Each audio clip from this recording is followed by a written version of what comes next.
All right, we're live. Hey guys, it's Ray, the gray-haired guy in a gi. And I haven't done one of these episodes in a very, very long time. Lots going on with training, and I had this thing called a stroke and blah, blah, blah, but I'm doing good. Back to training, back to lifting weights. And I'm talking to my good friend, long time, John Kelly from New Brunswick. Hey, John. Hey guys, how you doing? Good, man. What's up? You're doing okay? Hey, every day above ground's good. There you go. Absolutely. I may talk loud. My allergies are messed up, so if I sneeze, I'll just go off camera and sneeze and all that stuff. Yeah, all right. So, I don't know, guys, where we get started because John's just came back from an amazing trip in Brazil, and he's been there many times, but we're gonna just kind of backtrack a bit because first of all, I like to ask, when did you get interested in martial arts? Now, I know a lot of people don't know you have a huge taekwondo background, competing, traveling the world, tournaments, and I do want to spend at least 5 minutes talking about that taekwondo. But Yeah, let's hear it, John. Where's your beginnings? I started in 1986 in Taekwondo in New Nice. Maryland. Everybody was, every kid in the whole region was doing Taekwondo at the time. It was really, really popular, and I kind of get into it and just fell in love with it. I had a really cool instructor. His name was actually Bill Gates. It was kind of funny. They call him Gordon, but his nickname was Bill. And yeah, he was such a cool dude. Like, just well, like how many martial artists you met, and there's that vibe, right? Yeah, And even as a little kid, I could tell like this guy was there's something about him. So I just really stuck with Taekwondo. I loved it. I ended up getting my 6 degree black belt and amazing. That's awesome. had like 5 schools under me, branch schools and stuff like that, and Yeah. competed internationally, and that's where I Yeah, really because I fell. noticed pictures you were over in Rome or Greece. Yeah, I got really lucky. It's kind of a funny story. Um, like I had medals nationally. There we go. I medaled nationally a few times, but I wasn't like the super great competitor like internationally.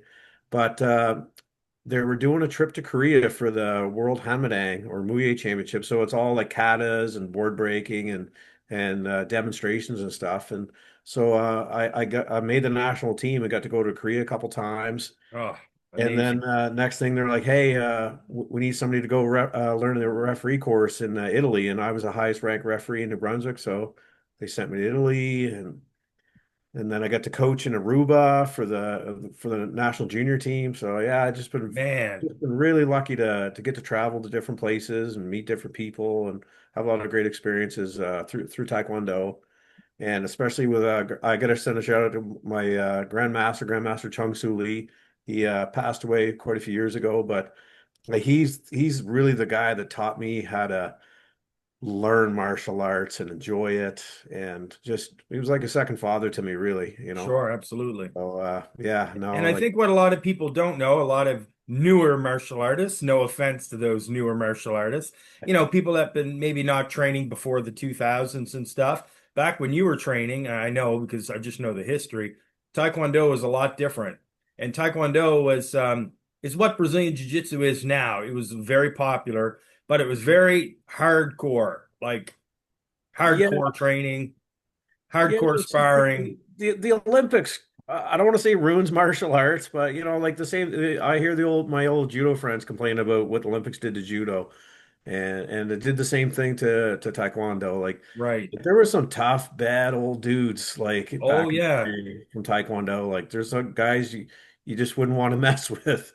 But nowadays, like I was just watching a video the other day, like it shows the old school Taekwondo and then the new school. And the new school, they're standing in a milk crate with one leg and they're just standing there flicking their front leg around and now you just have to touch. It doesn't have to be impact or Right. a lot of contact. And no offense to Taekwondo, like, I did over Oh yeah, probably for sure. like 25 years of Taekwondo, and like I was just completely immersed in everything with Taekwondo. And no offense to anybody who does it now that enjoys it, but yeah, like when we fought, like you had to hit hard, you had to be accurate, there had to be impact, and It was very, very tough. I mean, even here in Halifax, we had obviously Peter and Mike Dory, Charles yeah, Caravan, depending on what style of Taekwondo you did, right? Like Yeah. ITF, we had Dave McKenna and all Yep. those guys, but it was brutal sparring, right? And so much different now, people don't even know the difference. Well, I'll never forget when it just changed for me. I was watching I think it was the Pan Ams they hosted in Toronto, and this guy did like a 360 spinning kick, and the other guy did like a turning back kick, and they just kind of like clashed, and they did an instant replay, and they're like, "Oh, gee, the guy doing the spinning back kick, he accidentally, as he's falling, touched the other guy's face." And they're like, that's like 7 points because he was jumping and spinning. And I was like, yeah, but it was like a fluke. It was like an accident. There was no impact or contact. But, this instant replay and there's this minute piece of the guy's toe touched the other guy's nose. I was like, Right, that's it. I'm done. I'm out.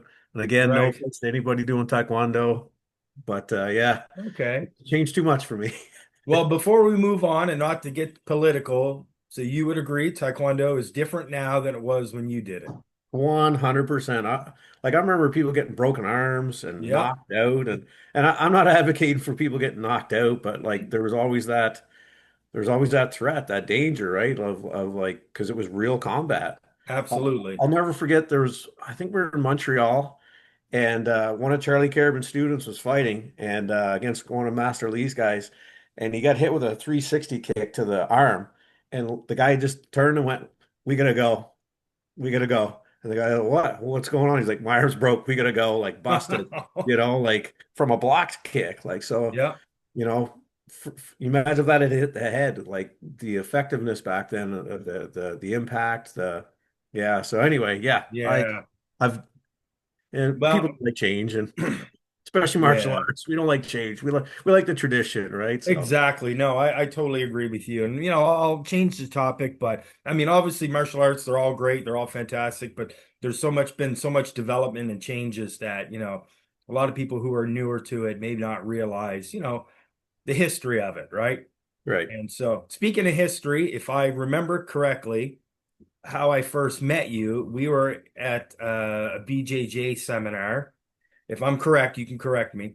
And I think it was I'm going to pronounce this wrong, KVC, CVK, or we were meeting with Edgar was there, you were there, Jamie Slomwhite was there, and there was another Oh, Brazilian it's fella. But that's KV back Golden in the Sea Gloves. of Palista days before There'd be KV MXC. Golden Gloves.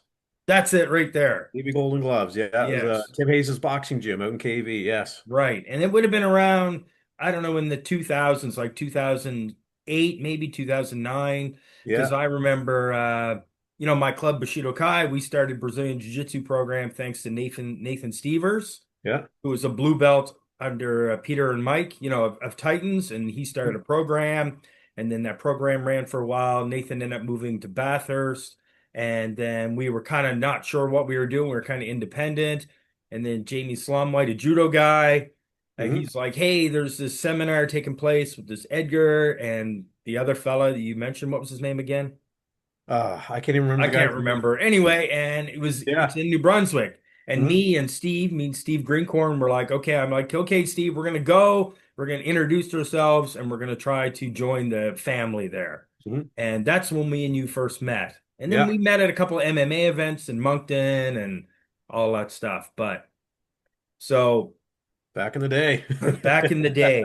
So honestly, and again, I'm more interested about your history, I know, but I just want to give credit to you as well. Obviously, you, Jamie White, and all those guys, because if it wasn't really, when you look at history, if it wasn't for you guys and helping us get accepted, and along with Edgar and MXT, there wouldn't have been a whole slew of black belts that eventually got their black belts, including, the first female in Atlantic Canada that got her black belt in out of Bushido Kai, Yeah. and all those people. So I'm huge on history. I'm very big on it, and I'm very big on giving credit to those people and it all trails back eventually to you and Edgar and even Jamie who helped out and all those guys. So, credit No, to you, right? And yeah, I'm big on that too. Like, I am huge we, on it we, we because I don't stand on the forget shoulders those of things. giants, right? We stand on the shoulders of giants. And, I find sometimes now we just want to like, sterilize everything. Like it's just techniques. It's just this, like, And it's like, no, like even in the States now, it's like American Jiu-Jitsu. And it's like, Oh well, man, there's so many different styles, but that's well, you can't cut out okay. Brazil. So I don't get Yeah. off track because we'll probably have to do a part seven. But so No problem. I know, like, I'm very well aware of the history of Brazilian Jiu-Jitsu in Canada, especially with Marco Soares and Chuck Mhm. Sproul in Truro, who was first Canadian. That was really cool. Yeah, to go to Brazil, and but we know Sam Johnston in New Brunswick was, Yep. under Marco Soares. But let's start with you, buddy. That's what I'm here to talk about, and that's what people want to hear. Oh, Your oh Brazilian yeah, I got it. Jiu-Jitsu, your story. Oh, it always starts with something, sad. I was going through a divorce, Okay, I've been there. and I was literally living into my Taekwondo gym at the time. I've been there too, living out of my club. You're teaching the kids, and all of a sudden you're like, "All right, see you guys," and then you go into this back room to sleep, and Yeah, slept on watch the old couch, VHS pull-out tapes because it didn't couch. have cable. And anyway, so I was really interested in BJJ, and so I called Sam Johnson. I was like, "Hey, like I can't go to Miramichi, every weekend because it's 3 hours from St. John." But like, is there anybody nearby that's like legit that knows what they're doing? And he said, "You're in luck. Craig Wilson, shout out to Craig Wilson. Uh, he was a blue belt under Sam, and he had just moved back from Vancouver. And Right. Sam said, "I'm sure, like, contact him. I'm sure he'd love to come in and just show you what he knows." And so I would literally teach till like 9 o'clock at night Taekwondo, and then Craig would come in and beat the hell out of me, show me the fundamentals, just like your scissor sweeps, your triangle, your arm bar, your Yeah. your mount of scoops, like all that. And it was amazing. And it's funny, like some people, like, how did you start with the guy? And I was like, yeah, this Craig Wilson guy. And they're like, that's not Marcelo. That's not Hanato. It's like, no, no, he was just some white guy That's from how Miramichi. everybody started in Atlantic Canada, whether they want to admit it or not. And it was Yeah. usually because of a blue or purple belt, because back then, if you had a blue belt, well, purple belt was basically unheard of. Yes. That was like pure gold, right? Mm. Besides the Gracie and action tapes, Yeah. the And it was funny too, because Britt Nickerson actually rented my Taekwondo gym to host a grappling okay. tournament. And like all the OGs were there I back. was there. I got photos of that. Yes, like it Yes. was so cool. And I competed and I won gold in gi and I got silver in no-gi. And all these people come up to me, well, where are you training? I'm like, I train right here. Like when Taekwondo classes are done, Craig and I train. TJ Grant was there. Like TJ it's Grant, yeah, yeah. like it's nuts. Like all the old G's that were there. And uh and then we started getting a few guys coming in and training. And then Craig got busy, so I started going to Sam's every weekend, 3 hours Okay. up, 3 hours back, and he would send me in an email everything that we did, and I would just show the guys like, "Hey, this is what we did with Sam," and we go through it until I went back the next time, and Yep. that's just really how everything kind of took off. So, uh, but then with Edgard and oh, there you go, Azange, they were teaching judo. So what I think happened was like JP Canton, who's a really famous judoka from New Brunswick, he started bringing these Brazilians up because Brazilian judo is phenomenal, right? It's Yes, of phenomenal. course. So they must have run More into some popular Brazilian. than Brazilian Jiu-Jitsu back in the day. Yes, Yeah. exactly. So they started bringing Brazilians up to do these contracts, like 6 months teaching judo, and somebody ran into like I think it was Edgard or Rodrigo. I can't remember which one was teaching at the Kyokan here in St. John, and they were like, "Oh, I like judo, but I really like to learn Brazilian jiu-jitsu." And they're like, people know that here? Like, I have a black belt in that too. And they're like, well, yeah, there's guys at What? St. John. So, And and we, Rodrigo, he's an awesome guy, that man. oh, Like, yeah. he's phenomenal. He's Yeah. done so much for me. So, super great guy, good judo, good jiu-jitsu. So they started teaching, and we've been with those guys ever since. So it's just that's really how it took off. It went from like Craig Wilson, and then we met Edgeguard and Rodrigo, and Right. it went from there. And I've been with Max Trombini ever since. Of So. course. Yeah.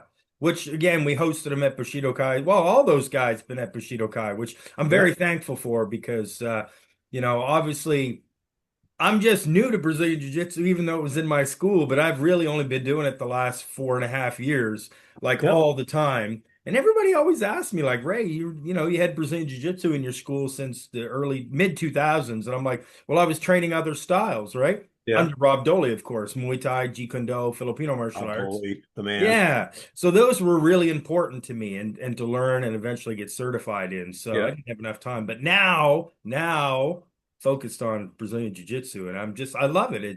It helps my other arts, Yeah. and And that's where yeah. we got so lucky. Like, a lot of people, like you were saying earlier, like, well, like a blue belt was like a unicorn. There was no Yeah. purple belts. And so, it was hard for people to get promoted back then because they weren't, it was, they're training hard, they were good, but they weren't affiliated. So we were kind of lucky where we got affiliated with Cia Palista first and then it switched to MXT. So we're just really, really lucky to have that access to somebody that could promote us Yeah. and somebody that is legit too. So very, very lucky that Oh, of course. I mean, there's such a long history there, especially with Max. And I mean, what an amazing person. And obviously, anyone who doesn't know who he is, they should research his history. And I mean, it's just maybe if you have like just a minute to kind of tell me a little bit of that about his history or that uh you remember. yeah, I mean, Max, he started in judo. He was focused on getting to the Olympics. He didn't make it, but he started training with his friend Junior Perez, who was Rampage Jackson's BJJ coach on The Ultimate Fighter. He got Max to meet Marcelo Bering, and they started training with Marcelo Bering, who was supposedly like Hickson's best student. They said if he hadn't died, he probably would have been as good as Hickson, but I don't know. Right. Yeah. I'm not, you know, Oh, but yeah, for sure. He was really good. he was really, really good. And so Max trained with Marcelo Bering and get all his belts through him. And they just realized like his ground game is phenomenal. His ground game is phenomenal. And then, yeah, he started teaching at Cia Palista under Junior Perez. And then they all took off. And yeah, so he's just I've never seen somebody like that good at both. Like I was just in Brazil like a week ago. And like he's high level judo coach and he's a high level Yeah. jiu-jitsu coach and it just blows my mind because well you know how many martial arts you do and to like get really good at one, two, three like it's Yeah, high. but then when you go train like one like me doing Brazilian Jiu-Jitsu, man, I'm getting my butt whipped by like these, 18-year-old blue belts that are phenoms. If I go to like Halifax BJJ, I mean, obviously I'm 57, but these Yeah. guys, people are just so incredibly good right now. Yes. And it's awesome. I love it, of course. It's very humbling and, you know. So yeah, it's just amazing. So you were training, obviously you were, eventually you just kind of went and did your own little thing maybe because you were back and forth with Sam and then you just started more not Yeah. doing your own thing, but Well, what happened was I was a blue belt and we were training in the back of the KB Golden Gloves boxing. Yeah, so there's just a group of guys. We just get together and we train. And then Tim Hayes, the owner, he's like, "Man, like people want to learn this stuff." I'm like, "I'm a blue belt." Like, I don't know. He's like, "Well, just like, just show what you know. Show the basics, yeah, show the fundamentals. absolutely. We'll do like an 8 week program to start." And I did, and there was like 30 people the first night. It was Wow. insane. It was insane. And then it wasn't long after that I met Edgeguard. So I was like, dude, you can take over. You can teach the classes. Right. And so, yeah, he just took over and started teaching out in KB Did you Golden cut Club. back on Taekwondo by that time then? Yeah, I Or kind of I was about I was right around that time. I was like 2008, 9. I was like, you know what? I'm done. I'm out yeah, because it just, I was burnt out with of running the course. club and But I it- mean, obviously they're different styles, but what you learn, the spirit, the attitude, maybe how to teach, Mhm. what it is to be a martial artist, that all translates to every art. So, I Yeah, mean, you it would have was so much to offer in even as, say, a blue belt in Brazilian Jiu-Jitsu based on your Taekwondo experience. So, yeah, like I said, like Master Lee, he taught me how to learn. He taught me how to study and be humble. So yeah, I just translated that over. right. But yeah, it's sure hard going from a six-degree black belt and putting that white belt on and Oh, going, yeah, people yeah. used to pack their bags when I go to tournaments and leave. Now nobody's packing their bag when I walk into the gym, right? So, very humbling experience. But I always say like martial art, like ego's the killer. Like get rid of your ego, get rid of it, and you'll enjoy stuff so much more. You'll get much more of your training than, Yep. get rid of the ego, kill it. Exactly. And if not, if you happen to get in a little tangle with somebody, whether it's, you know, especially in Brazilian Jiu-Jitsu, you're going to learn really fast that, especially if you're on the ground grappling, obviously it's different. If you're like, let's strike two or whatever, who cares? But Yeah, if you're just grappling, you're going to learn so fast that, oh man, it's just unbelievable. It's unbelievable. there's And I levels. just love it. I mean, and I think it's, a fellow that I trained with for years just through seminars, Dan Inosanto, he turns 90 in July.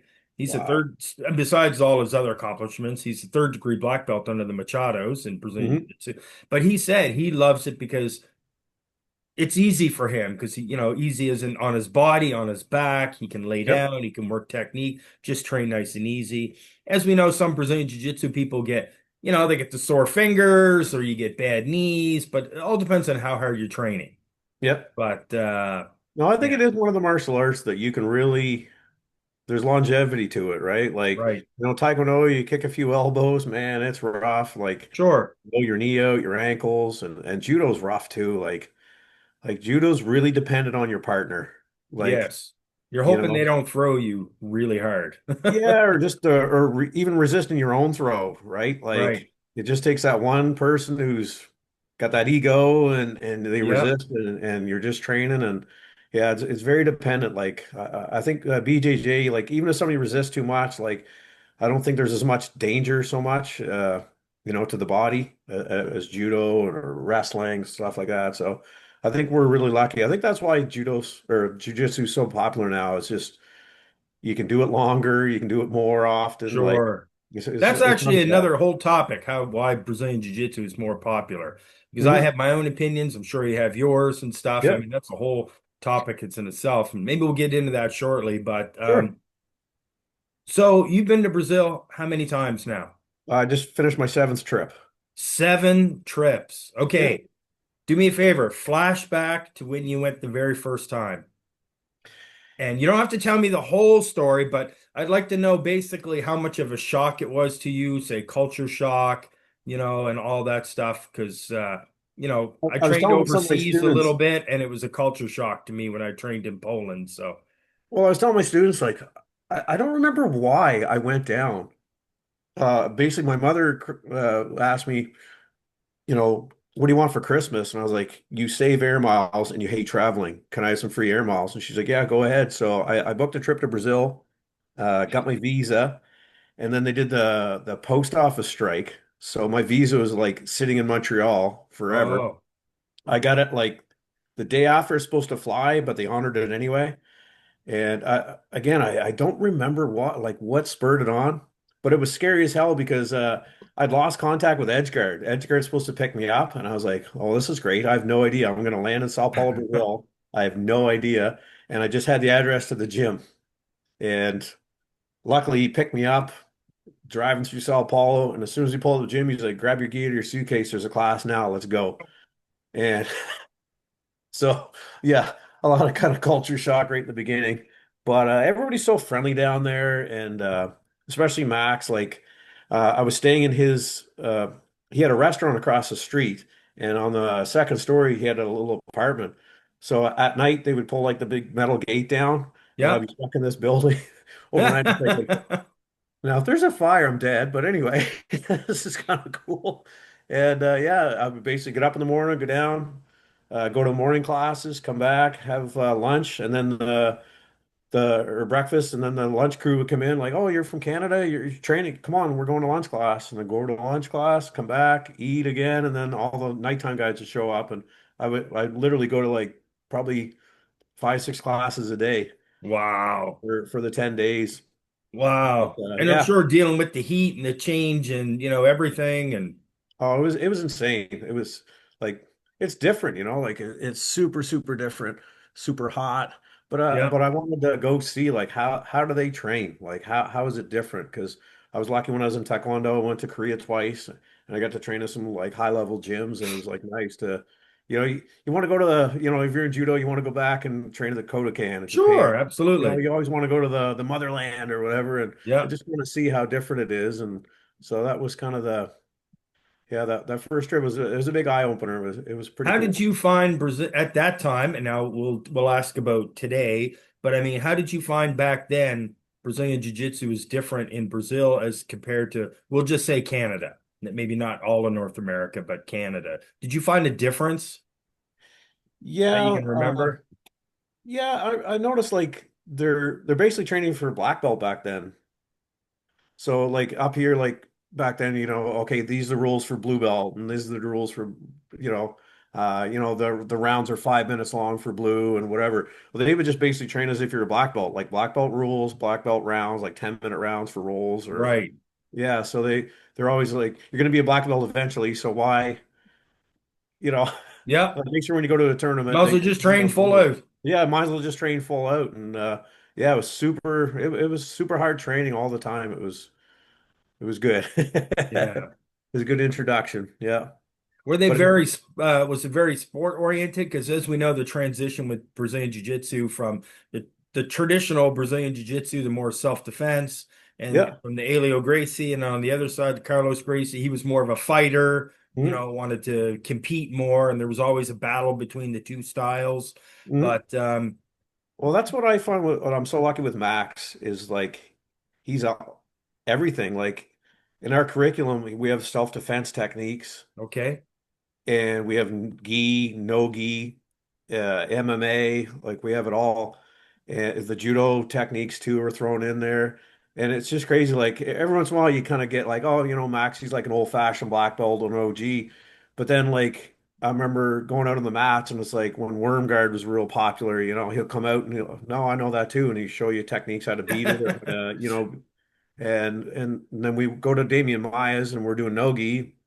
And after class, him and Damien are like debating, like how do you do this technique? How do you like to do that? And I'm just like, man, like any instance, like, you know, even the Baron Bolos and stuff, like right, he's right. It's like, wow. But I mean, it's his job, right? It's his life. It's, to yeah, be on top of these things. So I'm very lucky that he's not just like Gracie self-defense. He's not just like a right. sporty, but yeah. So I'm really lucky that he's Well, at. as you know, he's a well-versed traditional martial artist, but he can adapt to all different ways. Yeah, Yeah. it's a weird thing to say, but Yeah. that's good, right? Like some people are just locked on one way, but obviously, plus he's a high-level judo guy, so I mean, Yeah, his son's a professional judo player for the Pinheiros team in Sao okay, Paulo. So yeah, and they go to Japan wow. every year to train judo at a few different spots there. Yeah, it's nuts.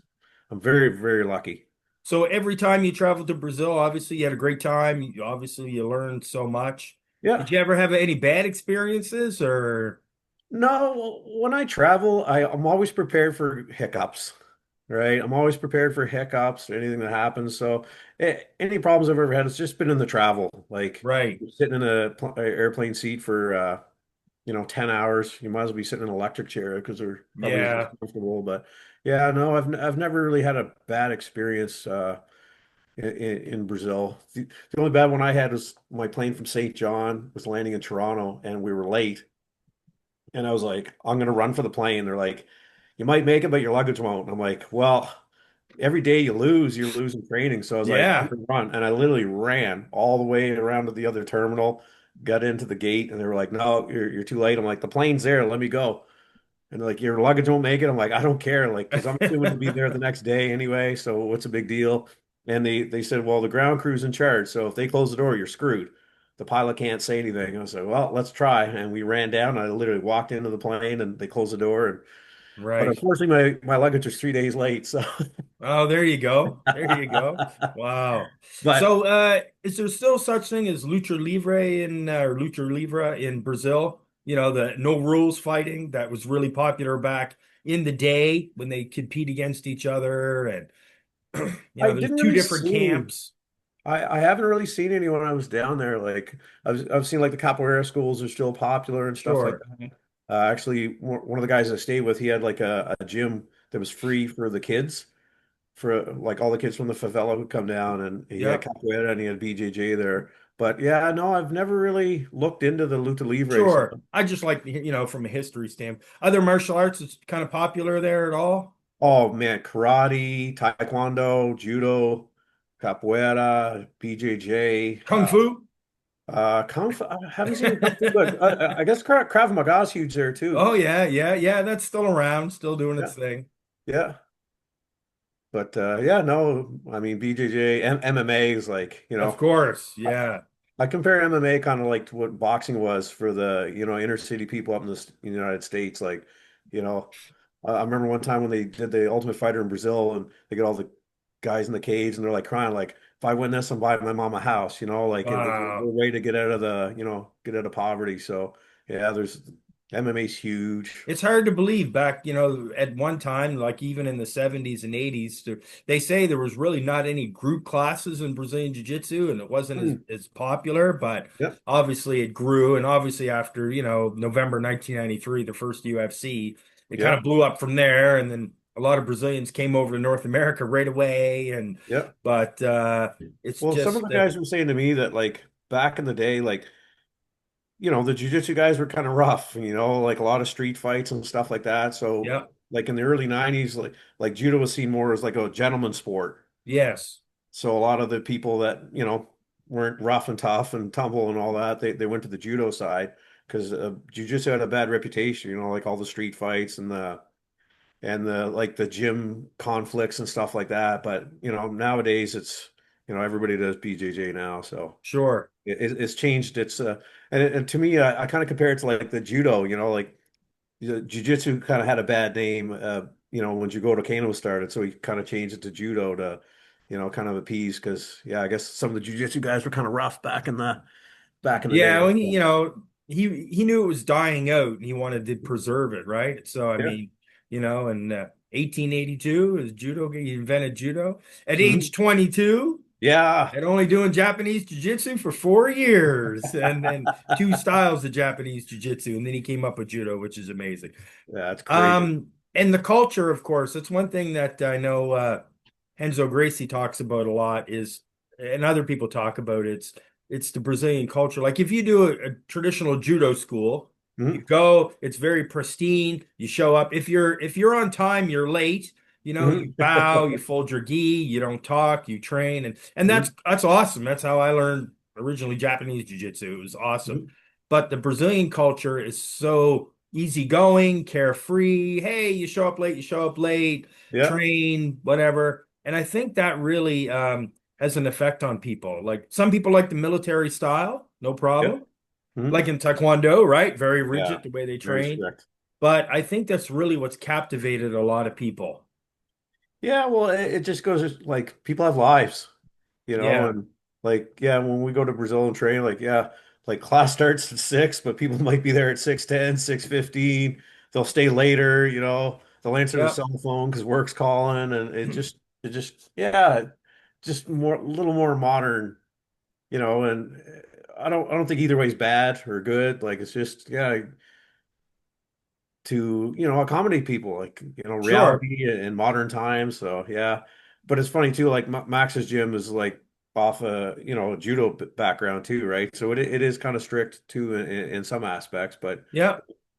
or they'll just tease you That's for being nice late. though. What's that? They'll just tease you for being late. Right. Yeah, that's okay though. I mean, you have to still have that structure. But, Yeah. I understand. I mean, even in like I don't do the structure thing anymore, even with Japanese jiu-jitsu, but when we're doing BJJ, it's carefree, all right, everybody Yep. 1, 2, let's go. We train and Mhm. just have a good time and I guess moving around, like I'm sorry, getting off topic from your trips to Brazil. Yeah. You guys were talking about the Brazilian jiu-jitsu and the culture and stuff. How do you run your classes in New Brunswick? Because I know typically here in Halifax, I think most schools you come in, little quick warm up, you do about 20 minutes of class, 25 minutes, and then you roll and then you go home. It's usually about an hour or so. Yeah. But is that typical for you guys as well? Yeah. Yeah. We're about the same thing. The only thing I changed is like in Brazil, you go in, you go, you shake everybody's hand. And Yep. I think that's really important, especially for new people. Like you're coming into the gym, you don't know anybody, and all of a sudden people are coming over shaking their hand, hey, I'm John, I'm Steve, like that's one thing I thought was really important to bring back from Brazil is like that connecting, and I think it's really important to, especially for new people, like, some people, it's a formality, but I think it's really important to, shake everybody's hand. We always go Yep. higher belt to lower belt, things like that. But just to make people feel more comfortable and more connected, right? Right. Right. Yeah, because if you took some of the young ones today and put them back in young ones, meaning anyone in their 20s, Yeah. back in like say traditional karate or taekwondo school, you're doing the 40 minutes of warm up, stretching, exercise, Hmm. forms, maybe some Yep. sparring. It's definitely changed a lot, and I like it. I mean, I really do. I obviously maybe it's because I'm older now, but I very much like the relaxed atmosphere because I mean you're learning, right? Yeah. And you want to enjoy your training. Oh, and I've explained to people too. It's like I'm not in Brazil, so there's not a lineup of people at the door to come in. So the more we can make people feel comfortable and part of the team, the better, right? Like, Right. you know, it's not like there's well, I mean, we do have a waiting list sometimes, but Sure, yeah, usually sure. it's like, people don't quite understand what BJJ is and on all that. So I think it's really important to get them in the door, make them feel comfortable so that they Right. stay, right? Now, our only little bit of political controversy talk will be Gracie Jiu-Jitsu, Brazilian Jiu-Jitsu, American Jiu-Jitsu, no-gi Jiu-Jitsu, combat Jiu-Jitsu. There's so like before there was like maybe one little group. Now there's so many. I don't know. I was gonna say, what's your overall thoughts on it? And then I got a couple funny questions to ask you about that. It's all jujitsu. Just do it Exactly. all.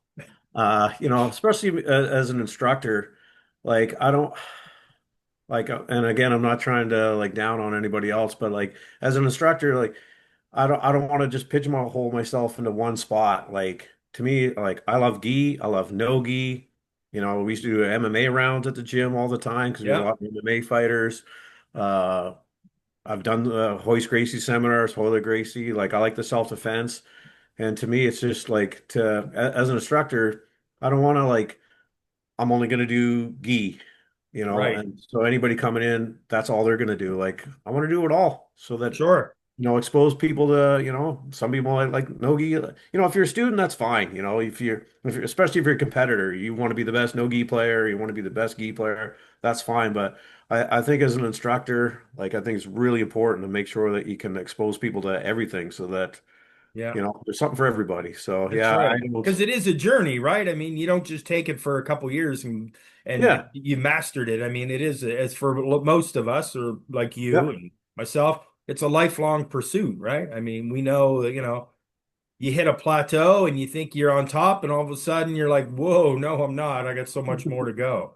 And I So, remember back in the day, like we all laugh about it, some of my black belts. Like I remember, we always used to do at least a half-hour rolls at the end of class. And okay, this guy's got a gi tournament coming up, so I got my gi on. I do a couple rounds, and oh, this guy's got a no gi super fight in the next, card. So I go take my gi top off. I roll with him, and then oh geez, this guy's got an MMA fight coming up. So I put the 7-ounce gloves on and boom, boom, boom, boom. yeah, And then the last round, I've got to put my gi back on, right? So to me, it's all jujitsu, just sure. Because train. you've trained a lot of people for MMA as well. People maybe Yeah. don't realize that, but you know. Do you bother that too with too much of that anymore personally, like now, or you let other people do it? Yeah, I don't do it at all now. I'm Okay. just, I'm a little bit of a purist in jujitsu now. Sure. Like, because it's hard because the guys come in, you're trying to help them do MMA, but, I don't have like a wrestling for MMA class. I don't have a boxing for MMA class. I don't have a Muay Right. Thai class for MMA.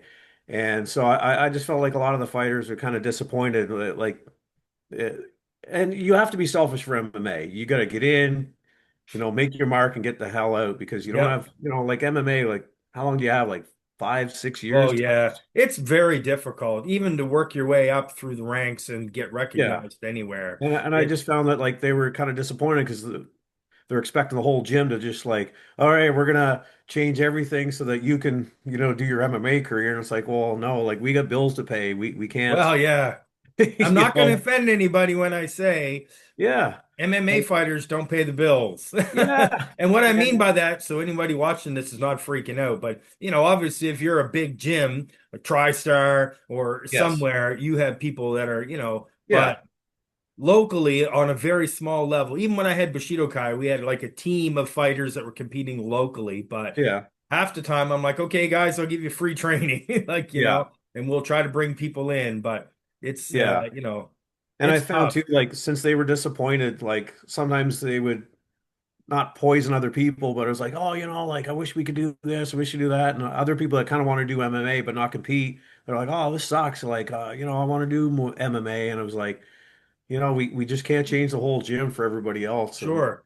And especially, like I said, we do all like gi, no gi, we self-defense, like sport, we do it all anyway. So it's kind of like, you know, it's, Yeah. you got to keep things going. You got to keep the lights on and Oh, for stuff. sure. So, We're really lucky. We have you guys probably have an MMA gym too. We got a few, but mostly Tower One, yeah. Gavin Tucker. Oh yeah, he's They're awesome. phenomenal at MMA, and Yeah. I think that's all they focus on. Like I don't think they don't do, even though he's a black belt, they don't specifically do gi classes and stuff. But Yeah.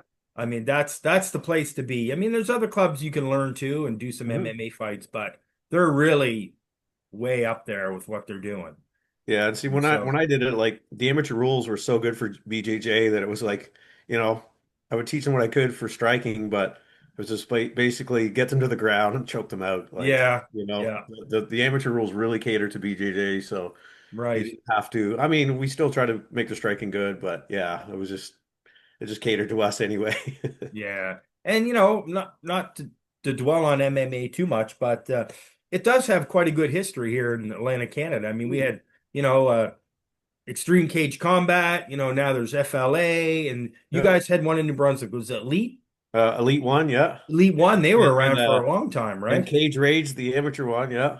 Okay. The two brothers, I can't even think of their names now. Steve and Mike, but I can't even remember the last names. Oh my God. Right. I've been Yeah. hitting the So head I too much. mean, it's definitely been around for quite a long time. I could do a whole podcast on that too, but Mm. FLA is doing really well now. Yeah, it's great. It's And good to see. yeah, it is good to see. And they're holding events all the time. They have one, I think they have Tonight. one tonight. Yeah, Yeah, right Saturday now. night. And they have their next one coming up in Dartmouth, which is good. I'll go to that one too. Yeah. But yeah, no, it's doing good. So I won't keep you too much longer, even Yeah. though trying to think of all these questions I've been wanting to ask you. You've been to Brazil 7 times, you say? Yeah. Every time you had a great time. You Yeah, recommend it, amazing. obviously, if people can afford to go. Yeah, like, Did you you find it know, expensive, or when you got there, you were kind of it's taken just care of? getting there. That's the hard part. Like, it's cheaper to fly to Brazil than it is to fly to Alberta. It's Yeah, crazy. crazy. Yeah. So, but when you get down there, like our money's usually like at least 3 or 4 to 1. But stuff's cheap. Like anything imported is super expensive. Like if you're gonna buy like electronics or jewelry or something like that. But Right. like their food is dirt cheap. I was gonna say, if you just want to go and train and just eat your whenever you can, that's it. Like I Yeah, don't want to buy souvenirs and all that stuff. yeah. No, like a couple grand, you're good to go. Right. Like the Airbnbs are super cheap. Like you're paying like I remember one time we went down. There's just three of us in an Airbnb, and I think it was $1,000 for 10 days. So Wow. split 3 ways is pretty cheap, right? And like I said, Absolutely. the food's dirt cheap. The beer, oh, I like my beers down there. It's really cheap. So it's just basically getting there. And I Right. really recommend like going and checking it out. Like I'm lucky because I have an affiliate there, but like if you went to any gym down there, like after a couple of days, you warm up to everybody. They take Yeah. you places. Like I remember one trip I went down and was like, oh hey, we're going to this place on Tuesday. We'll pick you up. And then cool. And then, all right, we're going to this other guy's gym on Friday. We'll pick you up. And so they're super, Brazilians are super friendly people, right? Yeah. Very, very friendly. Yeah. That's awesome. What a great experience. So what are you doing now really before as far as teaching? Because before you were kind of running everything. You were Yeah, I was running the building whole gym. schools and doing everything yourself, and Yeah. now obviously you have Now a lot of help. they bought the gym out from me, and now all the black belts run the gym, and I just Yeah, teach a few nights a week. I'm just more of a consultant now. sure. That's less stress. Yeah, You know, like it was nuts, I'm man. Like like you're advertising, you're doing the book, you're teaching every single class, and on the weekends you're coaching tournaments or MMA yeah, events. Yeah, it was just too much, and I just want to spend more time with my family. So sure, now it's sure. nice. I don't have to be there every day. I don't have to be there every minute. So no, Yeah. it's nice now. No, it is good. I remember running Bushido Kai. Well, we started in 85, but I ran it uh, full time from 1994 to 2020 when COVID hit. Yeah. And it was when COVID hit, we had to shut down. And then, that could be a whole podcast in itself. But Yeah. problems, politics, just tired, don't want to be there anymore. It was just, Mhm. we have amazing people. It created so many things. But in any club, whether they want to admit it or not, there's the good and there's also the negative. And Yep. so I was just like, okay, closed down. People went and did their own thing, or they moved to a different club, which was Mhm. awesome. But my friend built a gym 2 minutes from my house, Manimal Athletics, and he's like, come Yeah. down and help me. And That's it's awesome. just been phenomenal. Because like you, I just show up. I don't have to pay any bills, thank goodness. Mhm. And he helps me out. I help him out. We built up the BJJ program. We got about 22 people for our mats, and we're That's very good. happy with that. We call it Old Farts BJJ because most of Mhm. us are over 40. Yeah. And we roll around a lot, but we're not into tournaments. We had a couple guys win tournaments, but we're Mhm. like non-competitive. We're not really self-defense. We're just trying to learn, have Yeah. exercise, and have a good time. And it's been awesome. It's No been awesome. stress. That's And good. it improves our Japanese jiu-jitsu, obviously. So, I Nice. mean, which is even better. Yeah. And so, what's your schedule like for teaching? Usually I just teach Friday mornings and then I help out on Tuesdays and Thursdays. Okay. It's great. Yeah. In the morning, you do it. Did you say Friday in the mornings, morning? yeah, and then Tuesday, Thursday evenings, I'll Right. go in, and then yeah, and if I feel like going in Sunday, yeah, we just got a guy from Brazil, Johnny. He's awesome. He just moved up from Brazil like not too long ago, and he came into the gym and fit right in, and so he's teaching Right. Sundays and stuff now, and coming to other classes and always helping out. So just really lucky. Just things fall into place, right? Like Yep. believe and enjoy what you do, and Exactly. keep the negativity out, and yeah, no, everything falls into Exactly. place. That's the best way. Just train. And, Mhm. people go wherever they want. If you don't want to train here, go somewhere else, as long as Yeah. you're training, having a good time. I noticed a lot of trends we have a few schools in Halifax that are classes morning, noon, and night, 7 days a week. Hmm. And they're like packed. Yeah. I think I don't know if the old days, remember we'd go like on a Tuesday and Thursday night for 2 hours and that would be Yeah. it, like training, Yeah. whether it was karate, taekwondo, or whatever. I don't know if people can still do that. Can you still run a Brazilian Jiu-Jitsu program that way? I wonder. Uh, well, it's hard with all that competition, right? Like Yeah. yeah, it'd be very, very hard. I mean, you could get a loyal group to stick with it, but maybe if you're on the outskirts of the city, but yeah, Yeah. it'd be hard. It'd be really hard. Like, yeah, like our gym, yeah, we're like literally 7 days a week. We have like, I uh, find that really people like that, especially nowadays. They're like the availability yeah, really makes a school for sure. And mm, so, how many schools in New Brunswick now? Because I don't have it on me on my phone, but I keep yeah. track of exactly how many black belts are in Nova Scotia. I know the number, and I used to know how many schools, but I can't remember now. There's so many. But Yeah, New Brunswick, I'm not even sure okay, do you know how anymore. many black belts there is? Because I mean, there's so many. No, like Okay. I don't even keep track anymore. No, I have to look at my phone, but I know there's at it's least growing. 120 or 21. But I have the exact number. I have a complete list. And Yeah. I think like about 4 years ago, I just decided I would like to know how many black belts there is. Hmm. And I have them not in any particular order, with the Hmm. exception of maybe like little over like 60 of them. I know when they got their black belts. But I just think it's maybe someday for history when we have 200 black belts in Nova Scotia, we'll know. Yeah. It's No, it's kind of back when there was none. There was yeah. We just went two blue from belts and maybe not even a purple belt. yeah. I remember my first couple tournaments. I was like, never saw a purple belt. It was just blue, and you're like, wow, that's cool, right? Okay. And now here we are with, and the Brazilians find it crazy, right? When I go down, like, yeah, when I first started, there was like nobody. There was just a couple blue belts in our whole province. And like, what? And I'm like, yeah, like literally like, one purple belt, you go train with them and, like Sam and stuff. Like, and now here we are, like, no, thank God. Thank God people Okay. believed in it and stuck with it. Real quick, a couple fun questions for you. I always like to kind of end with. They're kind of silly, but they're like maybe not speed questions, but uh your Mount Rushmore of martial arts. People that it can be anybody you want. It can be anybody alive or dead. You can give me three, four, five. If you were to pick your own personal Mount Rushmore, I use that term so I know we're not American, but Mhm. I know it's a tough one to think of. Yeah, I mean, always Master Lee. Master Lee's always my Yeah. top guy. Like, just such a great man, great martial artist. Trying to think who else. I know Uh, it's hard to think of. Could be Sensei Uma, anybody. Sensei Uma Kakeba, he's Max's judo coach. Like he's a good man too. Yeah. Uh, yeah, I think that's it. Those two. Okay, that's all right. That's okay. That's all right. Hey man, favorite martial arts movie? And I know you're like 80 Best of the best. best of the best. Which one though? The first one, The obviously. first one, or Yeah. and American Ninja's close second. American Ninja was great. They got a little ridiculous later on, but they're awfully fun. Big Trouble in Little China. I Yeah, mean, we could just go on and on, right? Obviously, any Bruce Lee movie, but yeah, best of the best. Man, that movie was so good.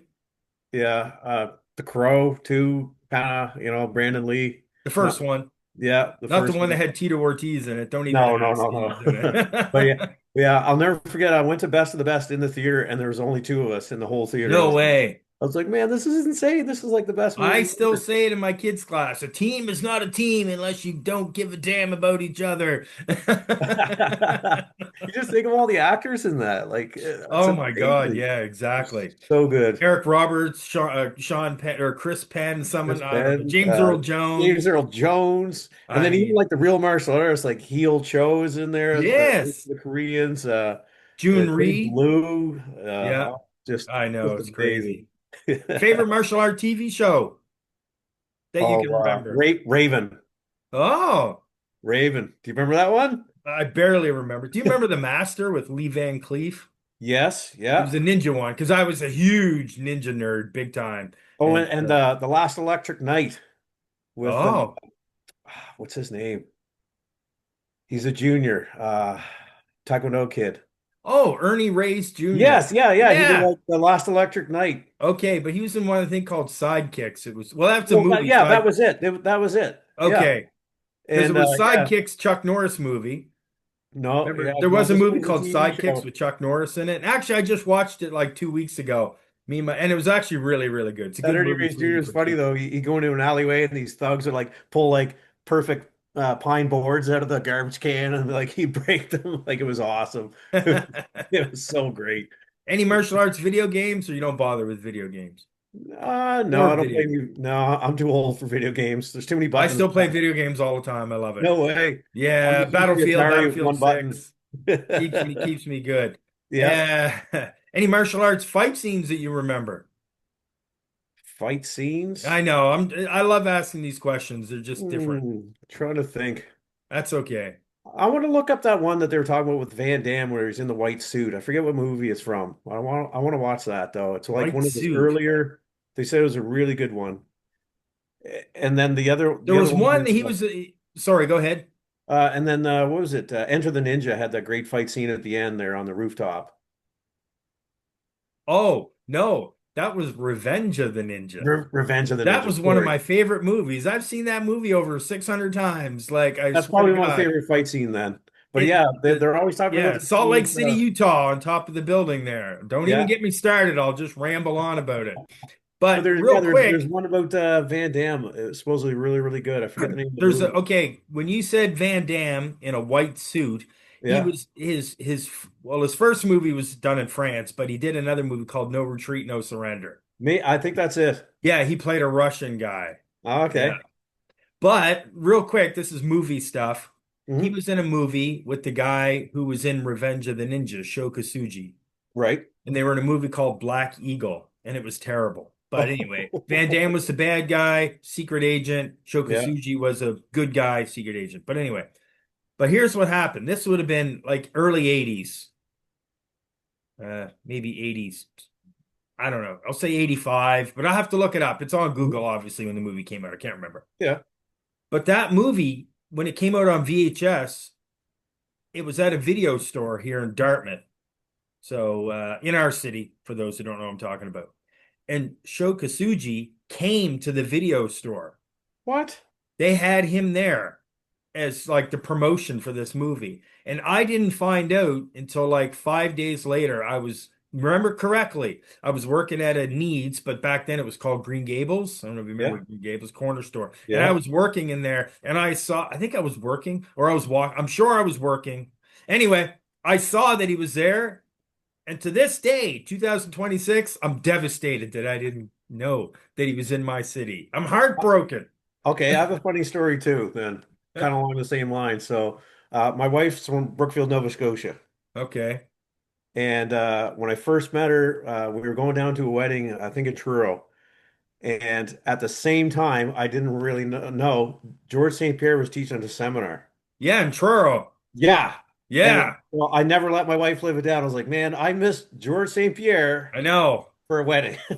And you know what? I didn't go to that seminar. Yeah. My friend Kevin Tebow from Clinch Martial Arts did, and so Yeah. did a whole bunch of people. And obviously, I've been to a lot of seminars, had Hoist Gracie here a bunch of times and all that Yeah. stuff. But I still blows my mind that I didn't actually go to that seminar, Oh, I know. you know. I'll never And forget it. I mean, I went to Milton, Ontario to train with Dan Severin once. Well, that's But cool. yeah, didn't he fight in New Brunswick? Yeah, because they did like it was like what do you Probably call an exhibition. it? It was like an exhibition match. See, like both ages combined of both competitors was like Okay, almost like 100 years old. So yeah, right. one of those fights. Ah, freak show. Okay, all right, man. I don't know. Is there anything else? I mean, I'm sure after we hang up, I'll have a whole bunch of questions for you and stuff. And Hey, obviously, I'm down to do this anytime. yeah, no, I do appreciate it. And so just basically anybody that's in Brazilian Jiu-Jitsu now that are new, any words of advice for them that you might give if they're, depending on their age. Let's say somebody over 50, because I'm 57, going on 58 soon. And you know, I what would tell you tell everybody us? enjoy jujitsu. Don't get hung up on like I see a lot of with young people. They get in, they win a few tournaments, and then they start to lose, and they lose, happiness with jujitsu. They get out of it, and it's like jujitsu is good for you. So, Yeah, don't let like winning and losing be your identity in jujitsu or be your worth. All right, like right. you imagine like I've never won nothing. My students have won some things, but I've won nothing. And you imagine if I had to quit like years ago and said, "Oh, well, I'm not very good at it," or and then I quit, like there'd be nothing here now. There, for like we have 5 MXTs here now. Like we have a lot of students at our main gym, Yeah. especially and we have BJJ and B now. Like if I had to quit years ago because like I wasn't good at jujitsu, then there wouldn't be anything there. So I Well, here's the anybody. thing. I'll say it. There wouldn't have been as what there is now Hmm. because you and your friends and people you train, but it goes back to what you've done. So it's not all about tournaments, right? It's Yeah. about how you can inspire other people to progress and learn, get their ranks, get their black belts. They'll pass on students. And hopefully those students that they've passed on knowledge to will say, yeah, do you remember 50 years ago, there was this guy named Johnathan Kelly, and he started Brazilian Jiu-Jitsu. We got it going here. And Hmm. that's what's important, right? Yeah. And so, yeah, just don't like I've heard people like, oh, my jujitsu's no good. It's like, what does that even mean? Like compared to Damian Maya or Well, yeah. Hajime? Yeah, mine's terrible too, but like, and I think that's the biggest problem nowadays is, you're on Instagram and you got to be the best at everything. Well, we know even locally in Atlanta, Canada, there's practitioners, and in with practitioners, there's some really good ones. There's Hmm. some really bad ones. There's everyone has students that are never gonna maybe make it. Okay, let's Hmm. be honest, right? Maybe they Yeah. end up quitting. But then there's those really good ones, and you're like, man, these are really good. Like they're the best in the club. Yep. But then if they compete against other people that are best in other schools, what happens then? Then you got Hmm. your national, your international, and then your legends, right? Like that Yeah. are just so there's so many different layers to being an athlete in Brazilian Hmm. Jiu-Jitsu. It's just But I think the first thing is like enjoy jujitsu. exactly. Enjoy it. Just no pressure. Come in, learn, get away for an hour, and do your BJJ and enjoy it. Like just Yeah. don't no pressure. That's We'll my. leave it at that. Okay, guys, this is Ray. I'm going to sign off, talk to John for a few minutes. We're going to talk about all the politics after this. No, we're not. Anyway, and I'm gonna try to get back to doing more tales from the mat, but this was You the should. long roll. That's what I came up with, and it's a long roll. John's, Brazilian Jiu-Jitsu journey, and we're gonna talk again. Okay, All right. signing off.